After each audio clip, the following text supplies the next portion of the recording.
పాడి పంటలు ఛానల్ని వీక్షిస్తున్న రైతు సోదరులు మరియు సోదరీమణులందరికీ కూడా నమస్కారం అండి. నా పేరు డాక్టర్ ఎంబీజీఎస్ కుమారి. నేను వ్యవసాయ పరిశోధనా స్థానం ఎలమంచిలిలో సస్యశాస్త్రంలో ప్రధాన శాస్త్రవేత్తగా పనిచేస్తున్నాను. ఈరోజు మనం నువ్వు పంటలో ఆశించే పురుగులు యాజమాన్యం గురించి చర్చించుకుందాము.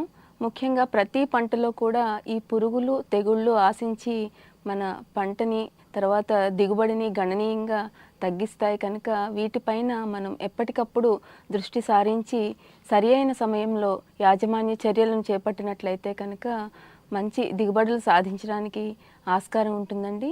ముఖ్యంగా నువ్వుల పంటలో పురుగుల విషయానికి వస్తే తామర పురుగులు, తెల్ల నల్లి, పచ్చదోమ, తర్వాత కాయ మరియు ఆకుముడత పురుగులు, అలాగే బీహారీ గొంగళి పురుగు ఎక్కువగా ఆశించి నష్టం కలుగజేస్తాయి. కనుక రైతులు ఈ పురుగులు తెగుళ్ళు అవగాహన ఏర్పరచుకుని సకాలంలో గుర్తించి సరి అయిన యాజమాన్య చర్యలను తప్పనిసరిగా చేపట్టాలండి. ముఖ్యంగా మనకి ఈ రసం పీల్చు పురుగులైన తామర పురుగులు, తర్వాత పచ్చదోమ, తెల్లనల్లి, ఈ మూడు ఆకుల నుండి రసాన్ని పీల్చి నష్టం కలుగజేస్తాయి.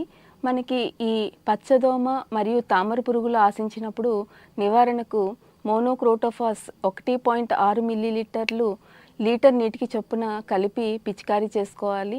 లేదా డైమిథయేట్ 2 మిల్లీలీటర్లు లీటర్ నీటికి చొప్పున కలిపి పిచికారీ చేసుకోవాలండి. అలాగే తెల్ల నల్లి ఆశించినప్పుడు ఆకులన్నీ కూడా పచ్చగా మారిపోయి ఈనెలు సాగిపోయి కిందకు ముడుచుకుని దోనె ఆకారంగా ఆకులు మారిపోతాయి. దీనివల్ల పంట దిగుబడి కూడా గణనీయంగా తగ్గుతుంది. ఇక ఆకుముడత పురుగు, ఈ పురుగు లేత దశలో అంటే పురుగు చిన్న వయసులో ఉన్నప్పుడు 2-3 ఆకుల్ని కలిపి చుట్టి దానిలో పత్రహర్తాన్ని గీకి తినడం వల్ల ఆకులన్నీ కూడా జల్లెడగా మారిపోతాయి. అలాగే కాయ అభివృద్ధి చెందినప్పుడు కూడా కాయల్లోని గింజలను కూడా తినివేయడం వల్ల దిగుబడి గణనీయంగా తగ్గుతుంది.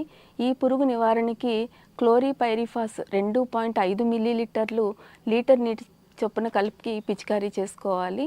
ఇక మనకి బీహారీ గొంగళి పురుగు, ఇది కూడా ఆకుల్లోని పత్రహరితాన్ని గీకి తిని నష్టం కలుగజేస్తుంది. మొగ్గలను కూడా తినివేయడం వలన కాయ కట్టక దిగుబడి గణనీయంగా తగ్గుతుంది.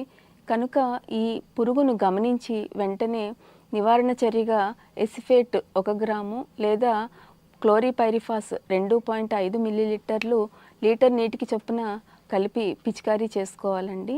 కాబట్టి రోజు రైతులు పొలంలో మొక్కల్ని పరిశీలించి ఉధృతిని గమనించి సరి అయిన సమయంలో సరి అయిన నివారణ చర్యలు చేపట్టినట్లయితే కనుక ఈ పురుగులు వల్ల కలిగే నష్టాన్ని కూడా మనం చాలా వరకు అరికట్టుకోవచ్చండి. ఇది అధిక దిగుబడులను సాధించడానికి కూడా ఎంతగానో దోహదపడుతుంది. కాబట్టి రైతులందరూ కూడా అవగాహన ఏర్పరచుకుని సస్య రక్షణ చర్యలను చేపడతారని ఆశిస్తూ నాకు ఈ అవకాశాన్ని ఇచ్చిన పాడి పంటలు ఛానల్ వారికి ధన్యవాదాలు తెలియజేసుకుంటున్నానండి.